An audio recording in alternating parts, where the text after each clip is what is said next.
तो इस प्रकार कर्म योग में लगातार अभ्यास करते करते हम कर्म व फल दोनों से आसक्ति रहित होते हैं। हमारे में कर्तापन का, डूअरशिप का, कि मैंने किया, उसका त्याग होता है और हमें समझता है कि हम सिर्फ निमित्त मात्र हैं, सिर्फ यूज हो रहे हैं हम हमारा बॉडी, शरीर, मन और बुद्धि। तो इस प्रकार जो है कर्म योगी की वासनाएं कम होती जाती हैं, उसका मन और बुद्धि शुद्ध हो जाता है। तो ये स्टेजेस हैं, जैसे पहले हम पूरे कर्म में थे, संसार में थे, ये करना है वो करना है, जिसको बोलते हैं भोगी। फिर जब ये भोगी ज्ञान लेता है, कर्म योग में लगता है, तो उसकी वासनाएं कम होती जाती हैं और वो एक योगी का रूप ले लेता है। योगी मतलब थोड़ा उसका मन शांत हुआ, थोड़ी वासनाएं उसकी कम हुई, उसको अपने स्वरूप का समझ में आया कि मैं कौन हूँ। इसके बाद जब योगी ज्ञान योग का साथ लगातार लिए रहता है, तो उसकी ईर्ष्या द्वेष और कम होता जाता है, उसको द्वंद्वों से वो थोड़ा ऊपर उठता है, मन और शांत होता है और अब वो सन्यासी की स्टेज में आ जाता है। फिर उसका अभ्यास सन्यासी की स्टेज पर भी जारी रहता है। फिर न तो उसे निस्वार्थ भाव की चिंता रहती है, मतलब न तो उसे समाज के लिए कुछ करना है, लोक संग्रह के लिए करना है, यह भी इच्छा उसकी खत्म हो जाती है। बस उसको जो है अपने सेल्फ से, मतलब अपने आत्म स्वरूप से मिलना है और कितनी जल्दी मैं अपने स्वरूप से मिल लूं, उसका ध्यान वो करता रहता है। और इस प्रकार अध्ययन करते करते वो आगे ज्ञानी की स्टेज पर पहुंचता है। ज्ञानी मतलब जो पूरी तरह अकर्ता हो गया है और साक्षी भाव में आ गया है। अब ये सन्यास है क्या? जो बोलते हैं ज्ञानी पूरा सन्यासी हो गया, सन्यासी जो है पूरा उसका कर्तापन छूट गया, उसका राग द्वेष छूट गया। तो ये सन्यासी है क्या? सन्यास है क्या? तो सन्यास है, जैसे ये नाम ही बताया है, न्यास मतलब छूट जाना, और ऐसा छूटना कि वो वापस नहीं उसको धारण करे। तो सन्यास है अपना स्वार्थ छोड़ना, मैं मेरे का भाव छूटना, आसक्ति छूटना, ईर्ष्या द्वेष छूटना, और जो भी कुछ मेरे उच्च लक्ष्य के बीच में आ रहा है उसको छोड़ना। तो जो सन्यास है ये है, हम अपने अशुद्धता से हमें स्वतंत्रता प्राप्त होती है। और ये जो सन्यास है ये रिजल्ट है हमारे निस्वार्थ भाव से जो हम सेवा करते हैं, हर कर्म यज्ञ की तरह करते हैं, मतलब कर्म योग, ज्ञान योग और भक्ति योग का ये रिजल्ट है सन्यास। अब जिस प्रकार हम देखते हैं कि कोई भी एक छोटा बच्चा, तो वो जब बच्चा रहता है तो छोटे छोटे खेल खिलौने से खेलता है, प्लास्टिक के खिलौनों से खेलता है, जो झुनझुना रैटल जिसको बोलते हैं उससे खेलता है। और वो जैसे जैसे थोड़ा थोड़ा बड़ा होता जाता है तो उसके खिलौने भी बदलते जाते हैं। फिर वो थोड़ा टेडी बियर के साथ खेलना शुरू करता है, फिर थोड़ा और बड़ा होता है तो उसके लाइट के कुछ गेम्स चाहिए होते हैं उसको। फिर थोड़ा और बड़ा होता है तो 3 पहिए की साइकिल पे आता है। फिर थोड़ा और बड़ा होता है तो 2 पहिए की साइकिल। फिर थोड़ा और बड़ा होता है तो बड़ी साइकिल, स्कूटर, फिर कार। तो इस तरीके से उसकी ग्रोथ होती रहती है। यदि हमने कभी भी ऐसा नहीं देखा कि कोई बच्चा ऐसा पूछता है कि मैं क्या टेडी बियर से खेलना छोड़ दूं, नहीं, ऐसा कभी नहीं होता। वो आपो आप दूसरे खेल में चला जाता है, क्योंकि उसका विकास हो रहा है, उसकी मानसिक उन्नति हो रही है। तो हमने भी ये देखा है कि यदि कोई बच्चा पुराने ही खेल खेलता रहे, वो बड़ा हो गया पर वो झुनझुने से खेलता रहेगा, तो माँ बाप को चिंता होगी कि क्या ये मेरा बच्चा नॉर्मल है या इसकी मानसिक उन्नति नहीं हो रही है, तो वो एक स्ट्रेस का कारण बन जाएगा। तो सेम हमारे साथ हो रहा है। हमने जो अपना जीवन था, बचपन जो है खेलकूद में व्यतीत किया, फिर जवानी में हमने घर गृहस्थी में व्यतीत किया और सोचा कि ज्ञान को हम बाद में ले लें, बाद में पढ़ लेंगे, बाद में समझ लेंगे। और एक मान्यता भी थी कि ये जो ज्ञान है ये जो जीवन के आखिरी पड़ाव में लिया जाना चाहिए, जो कि एक बहुत ही बड़ा मिथ है हम सबके अंदर। और फिर जैसे जैसे हम गृह से बाहर निकले तो जवानी भर की चिंताओं ने हमें घेर लिया, और आज हम ये ज्ञान लेना भी चाहें तो ये चिंताएं हमें छोड़ नहीं रही है। अब चाहते तो है हम सब स्वतंत्र होना, पर किस चीज से हम स्वतंत्र होना चाहते हैं हमें अभी यह भी नहीं पता चलता है। अब ज्ञान से हमें पता चल रहा है कि हम अपने ही मन बुद्धि से स्वतंत्र होना चाहते हैं, अब पता चल गया कि हम अपने ही मन बुद्धि से स्वतंत्र होना चाहते हैं, अपनी ही पुरानी मान्यताओं पुराने अनुभव से स्वतंत्र होना चाहते हैं। हमें समझा कि हम कौन हैं, हम आत्मा हैं और हम उस ईश्वर का एक अंश हैं, तो हम उस ईश्वर को पाना चाहते हैं, आनंद को पाना चाहते हैं। पर टेक्निक हमें नहीं पता कि कौन सी टेक्निक हमें यूज करनी चाहिए। पर इस ज्ञान से हमें समझ में आया कि ये जो टेक्निक है, ये टेक्निक यही है, कर्म योग, ज्ञान योग और भक्ति योग। तो हम संन्यास का अभ्यास तो नहीं कर सकते, पर हम अभ्यास करते हैं कर्म योग, ज्ञान योग और भक्ति योग का।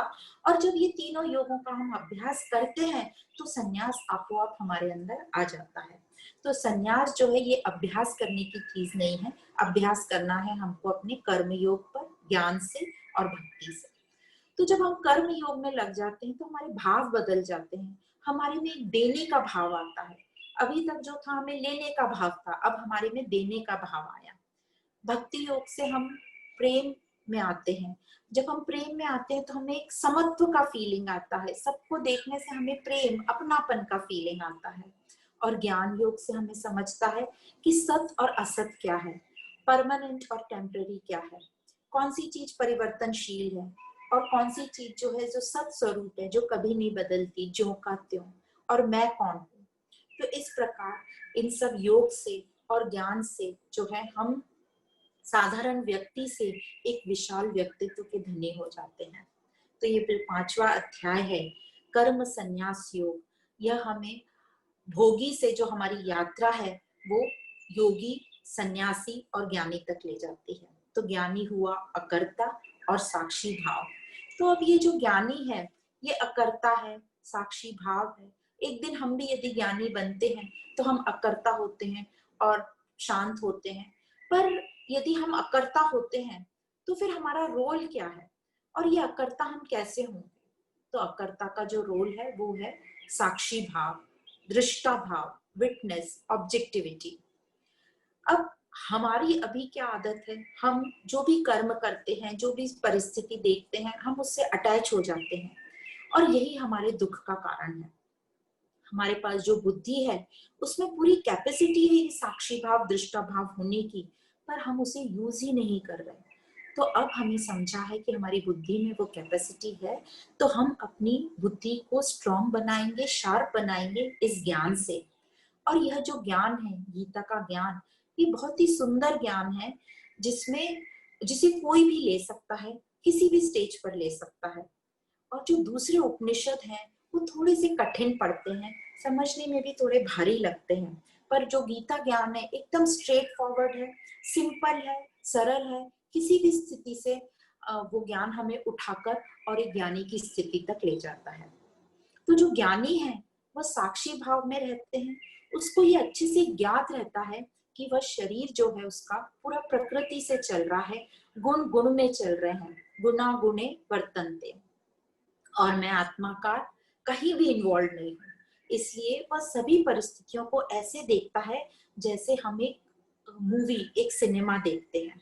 सिनेमा में हम अलग अलग तरीके के मूवीज देखते हैं, जैसे horror movie, detective movie, romantic movie देखते हैं, ट्रेजिक मूवी देखते हैं, कॉमेडी देखते हैं। हम सब इंजॉय करते हैं, वो 2-3 घंटा जितना भी वो मूवी चले हम इंजॉय करते हैं और फिर वापस आकर अपने रूटीन में लग जाते हैं।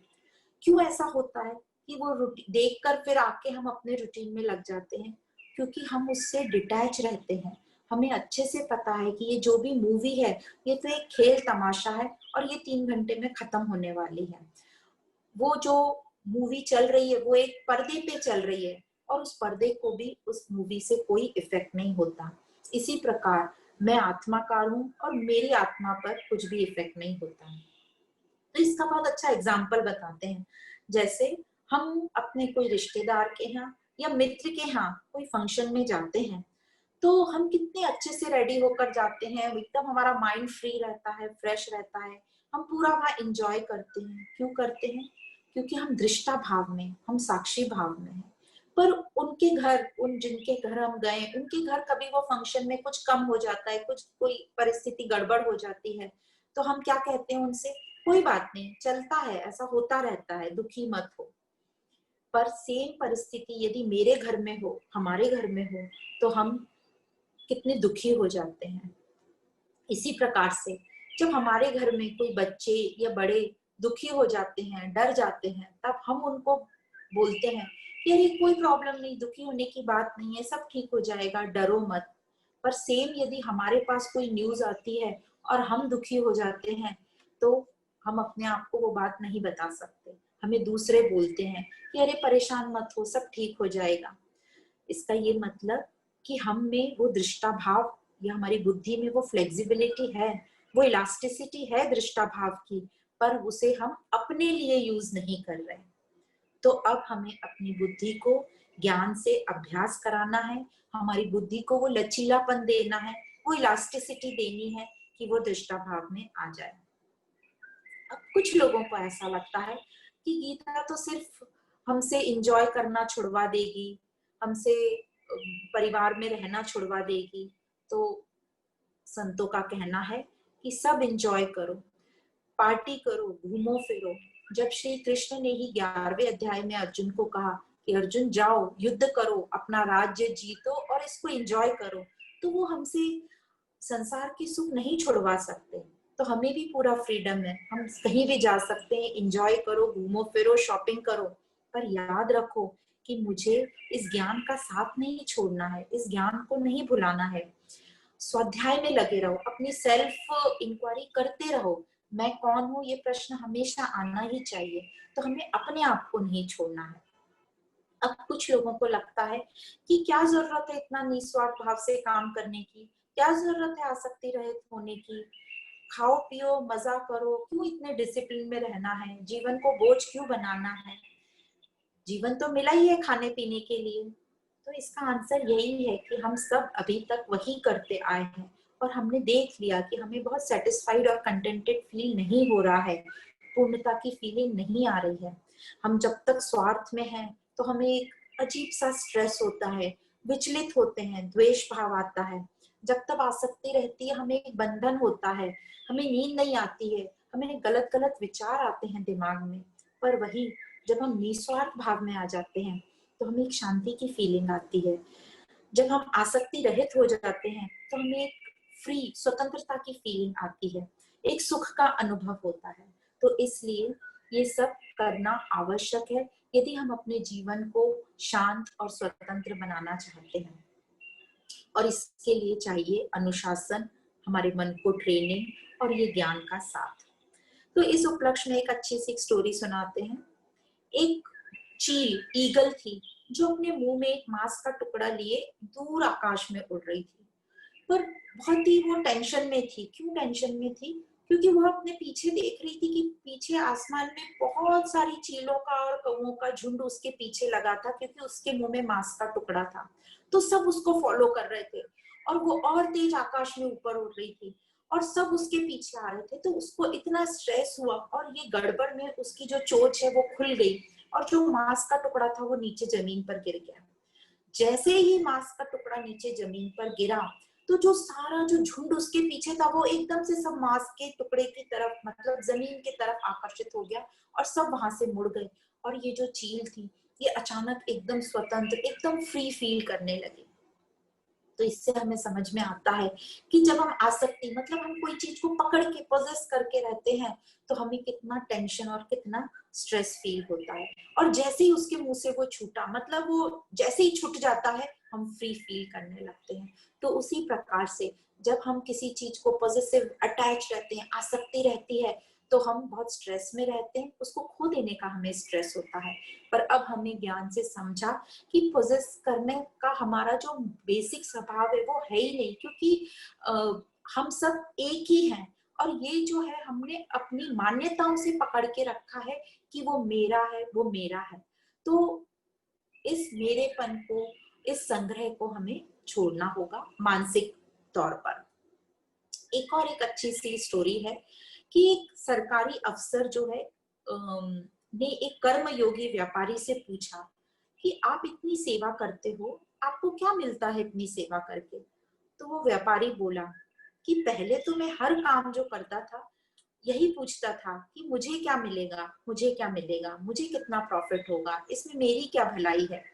पर अब तो वो प्रश्न करना मेरा बंद ही हो गया। क्यों हो गया उसका ये प्रश्न करना बंद?